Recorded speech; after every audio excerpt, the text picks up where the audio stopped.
Today I'm going to make you feel old. Ready? The Nissan Pathfinder is going into its 5th generation. Count them, 5 generations of Nissan Pathfinder. However, unlike other storied cars, this hasn't always had the most natural of progressions. See, it started out in Gen 1 with this very cool body-on-frame truck that everybody loved. Then they went unibody, and then I believe they went back to body-on-frame, and then they committed the ultimate sin and made it a tall Ultima with the absolute worst transmission.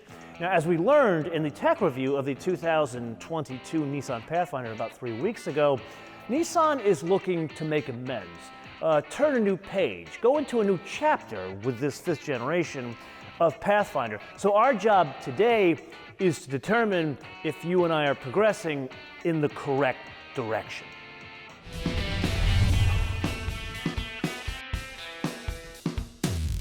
Being it is our job to determine if Nissan is once again progressing in the proper direction with the Pathfinder, it would be highly prudent for us to begin in the exact same spot that we did of the tech review of this exact vehicle, and that would be underneath the hood. And here I will cut to the chase. There is no longer a CVT, so thanks be to Jah, Allah, baby Jeshua, Moisha, whoever you pray to, there are now gears contained within a Pathfinder.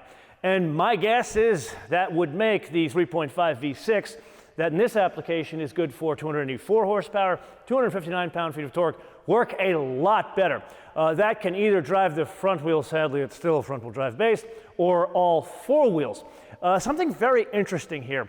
A couple of years ago, when they updated the Pathfinder, the engine, it's still pretty much a carryover, but when they updated it a couple of years ago, they brought in direct injection. That makes the trip to Gen 5 of the Pathfinder, and that kind of helps the towing, that and obviously the torque. The basic torque brings about 3,500 pounds of towing, but that same torque, 259 pound-feet of torque, brings about 6,000 pounds of towing as well. But how do they do that? Well, they change the tow hitch in the back. That's technically an option, but the car you and I are driving today, it's the fanciest one they make, so it has the 6,000 pounds of towing. So not exactly our normal shoot road. In fact, it's not even paved, which I would argue is one of the subtle charms of the stunning spot in this world that is Montana. My first time ever here. With that, back to the business at hand. And a question, did you really think this, a larger 3-row baby buggy, would be lightweight? 4,625 pounds, or depending on the express your weights and measures, 2,098 kilograms. With that, oh yes, it is nice to drive a Nissan with a real transmission because it helps with acceleration even on a dirt road. Thank you, finally, for the engineering and the bean counter, whoever made this decision to make this vehicle with a real transmission. It actually accelerates like something I want to drive. It's, dare I say, quick for the kind of vehicle it is. Like right now I'm at 40 miles an hour, I'm on a dirt road, so I'm not getting optimal traction. I'm gonna drop the hammer, it downshifts and goes. And I gotta say the downshift is pretty good. So one of the benefits that, like there's a guy at Nissan, he's a good buddy of mine, but he's led astray, Vishnu, he's a huge CVT proponent, and he and I disagree about this kind of stuff. He doesn't even like GT4s, but I digress. CVT proponents like him would crow about specific benefits. Things like better fuel economy, cheaper to manufacture because there's less moving parts, or you don't feel the shifting of the gears. Me personally, I want to feel the shifting of the gears, and clearly he kind of won that argument because you don't feel it here. Obviously they've suppressed the way it shifts. You don't feel gear shifts. God, this is a stunning place to be. Why the hell am I in California? Anyway, let me get back to this. This is a situation where we have 9 cogs. And why is that important? You and I have experienced 9 and 10-speed transmissions in many other vehicles from Mercedes to General Motors. Here, I'm not feeling a hunting of the gears, because usually when you get more than 8 gears, some of the programming can lead the transmission to hunt in situations like this where it doesn't know what to do with lower traction environments. Here, I'm not seeing this thing, I'm not feeling a difference in the way it's trying to find the right gear. It's just not intrusive, and you still have the benefits of a real transmission. I would argue this is a monumental shift in making this vehicle a better vehicle to live with on a daily basis. Yes, it is indeed that time again to play your favorite game on the Absolute Game with today's contestant. Something 35 years in the making, the 5th generation of Nissan Pathfinder. This one, the 2022 Nissan Pathfinder Platinum all-wheel drive, translated into something you and I would understand, the most fancy one they make. As such, it ain't cheap, $48,090. Now, believe it or not, that includes the fancy burgundy with black roof. It's kind of metallic, looks very good on this vehicle. I did pick this color out of all the ones they have. And it's a good contrast with the light gray two-tone leather interior with the captain's chairs. That's all fitted as standard. However, there was another one they had that's got a saddle leather interior. That one, that comes off the page. Also, they don't charge for that. The only thing we add to this is the destination and handling from the exotic port of call of Smyrna, Tennessee, just outside of Nashville, $1,150, for a total retail price of $49,240. Now, I have kind of sandbagged you like I do in the Hyundai episode because there are no options to this car.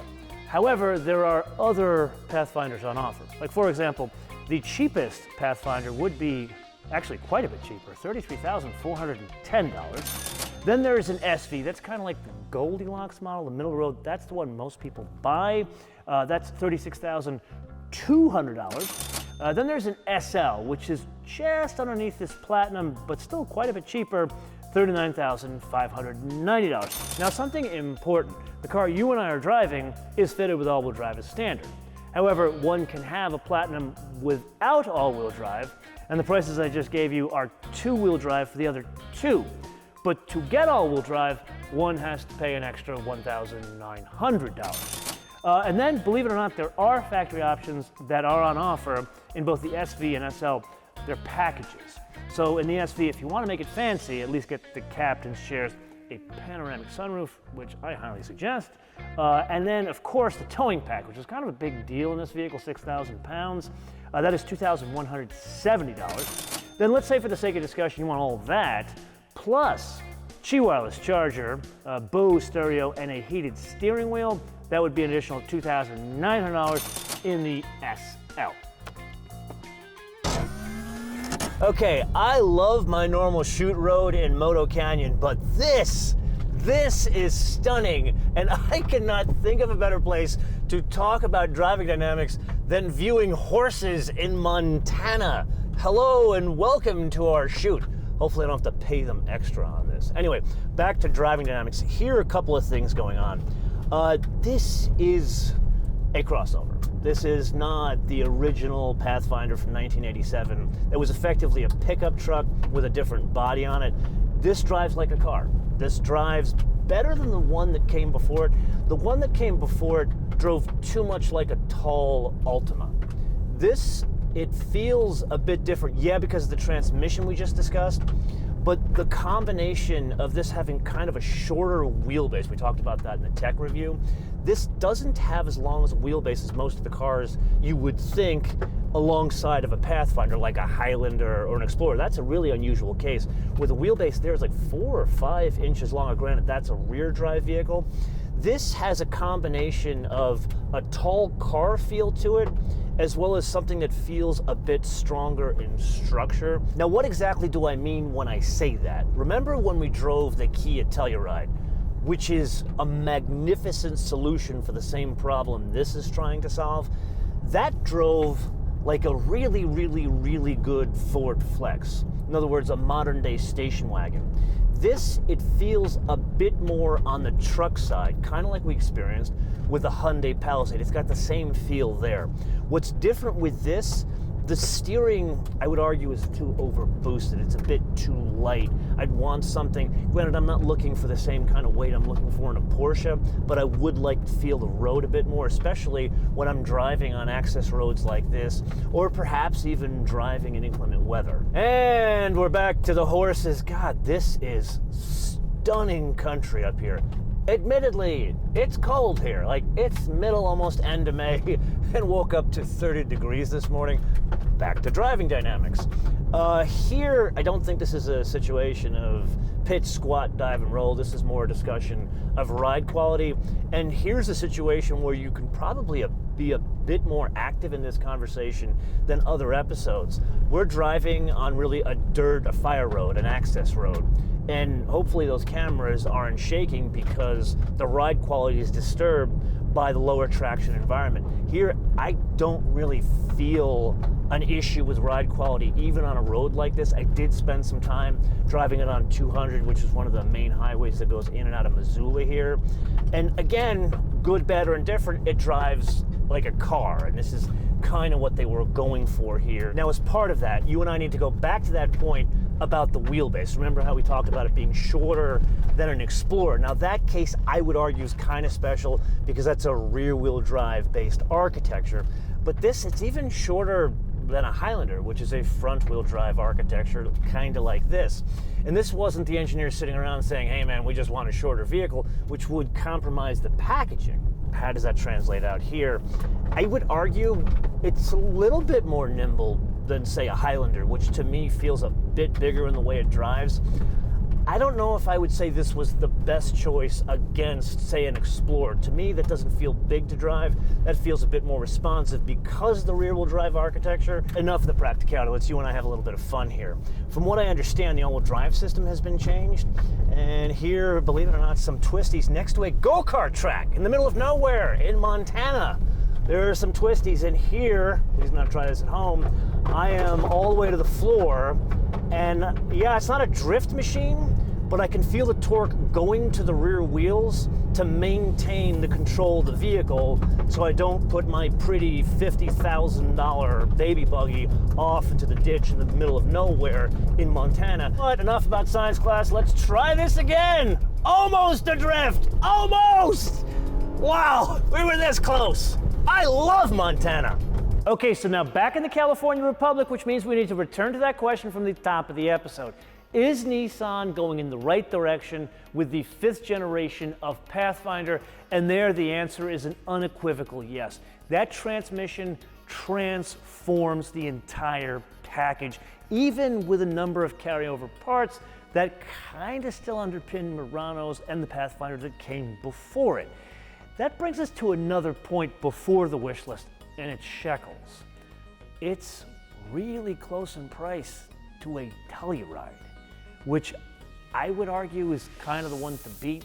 Matter of fact, 2 years down the road now, they still can't build enough of them. This is something that's more challenging, not just because of what it is in terms of content. It's the same price, and I would argue it's far more attractive, which brings us to the wish list. And here, I don't have a lot other than what we talked about in the tech review, meaning tactile feel stuff.